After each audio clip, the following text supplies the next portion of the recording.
CVA's AccuraSeries, Agara barrels for guaranteed accuracy, nitride for guaranteed rust proofing, and a rifle guaranteed to be the best muzzleloader you've ever shot. CVA, it's just a better gun. This segment is being sponsored by Mowing and More, proudly serving Wilson County for over 15 years.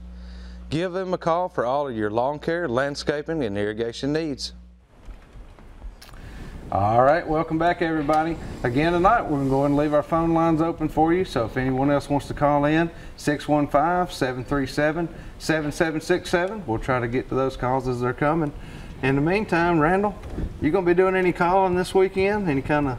I will be. This is the time of year that I got a set of little old antlers that I rattle with, you know, just click them together and stuff. You don't have to sound like one really tearing it up.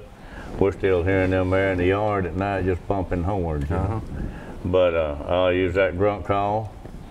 Should have brought it, but I didn't. Just you know, just make some deer sound. There's a little old sound that a deer makes, and it tells on more deer for me than anything out there in the woods. And that's when you're just sitting there and you hear off in the distance, you hear. I don't know if they're sneezing or what they are, but if you see them when they're doing that, they just shake, you know. And all deer do that, so be listening for that. That has nothing to do with a rut, unless they're really excited maybe and they get clogged up or something. But this is the one time I do use a little sound and stuff trying to get to them. It might work, it might not, you never know. Yeah. And people ask me about scents. Some scent, you know, it might can work. I'm a firm believer in they're going to smell your breath no matter what. Yeah, you can't do nothing about that. No, now I use that liquid spray. Yeah. And I'll use that to knock it down the best I can, you know. But main thing is, if you're going to plan on shooting a deer out here, you want the wind blowing from there to here. I mean, they're in rut and they're kind of stupid, but they're still deer. They still do. That nose is still working. Oh yeah. Yeah, but right now I will be grunting tomorrow, and I will be putting them horns together all through the day, you know. I'll be doing a little bit of calling for sure. And you know, you talked about cover scents. I use a little bit of that. I like a cover scent, like a buck scent or a bedding scent or something like that. I think it does. I don't know how much good we really do with eliminating scent. I think we have a better chance of covering it a little bit and maybe not making it as strong as it would have been. Yeah, maybe mask it down a little bit.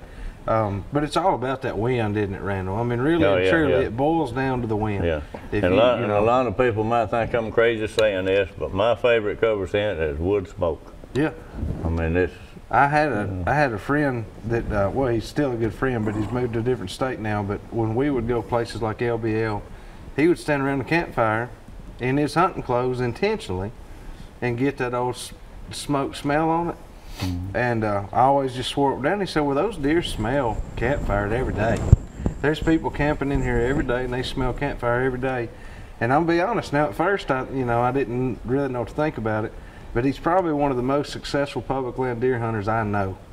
And that's what he's done for a long time. But if you think about it, they really do smell that smell, especially somewhere like LBL, Catoosa, you know, places like that where you've got a bunch of guys in there camping all the time. They smell that every day, just about. Every day. Yeah, so it's really a pretty smart strategy when you think about it. Yeah, that's my favorite. It is. Who do we have on one?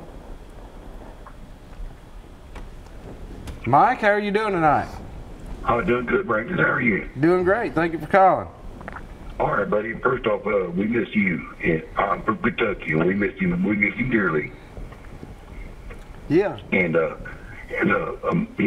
Brandon, I went to a processor in Kentucky yesterday. He's an Amish guy. He charges $95 a deer to process it. And he said that, you know, he was telling me that he had to close his business down, or not close his business down, but he had to stop taking deer in because Kentucky Fish and Game were charging $75 a head on top of that $95. What are they using that $75 for? I mean, if we're paying so much for our sportsman license and our tags and our hunting license, what are they going in there and charging us for that? That's what I'm trying to figure out. You know, I'm not as sure with the state of Kentucky how they base things like that. They have a little bit different system there. In Tennessee, we're completely based on licensed sales, almost completely. But there, I know that I believe there are some taxes in place that go towards land use, and then your licensed sales and some other things. I'm not sure what they would use it for. I'd imagine it would just go to the state wildlife fund, and I'm assuming it's disposal fees is what that is. I know when they started charging some fees here, probably been 15 years ago, I'm going to say, in Tennessee. I could be a little off on that, but when they did, it shut several of our local processors down when they started all adding. of ours are shutting down. All of ours are shutting down because they said they can't do it. On top of what they're charging people, like $95 is pretty good. I mean, that's pretty high for processing, just even a small or a bigger deer even. Yeah. So when they start charging, I mean, that's pretty high. Yeah, I mean, you're looking at $160 a deer.